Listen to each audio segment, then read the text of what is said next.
First time mo bang mag-a-abroad o balak mong pumunta ng Saudi Arabia? Narito ang 10 dahilan kung bakit maganda magtrabaho sa Saudi Arabia bilang OFW. 1. Tax-free salary. Oo, walang kaltas sa sahod. Buong-buo mong may uuwi o maipapadala sa pamilya mo. 2.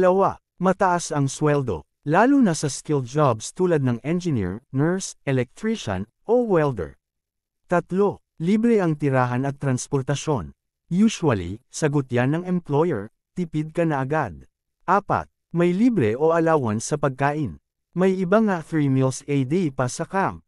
5. Maraming trabaho. Ang daming project construction, oil, service kaya mataas ang demand sa workers.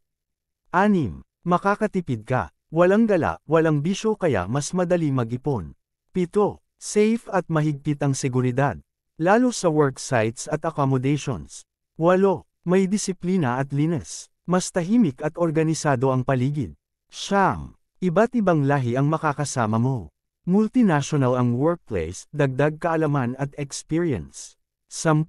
Para sa pamilya. At the end of the day, para to sa pangarap mo para sa kanila. Kaya kung balak mong mag-Saudi, paghandaan mo lang ng maayos, sulit ang sakripisyo, lalo na para sa pamilya.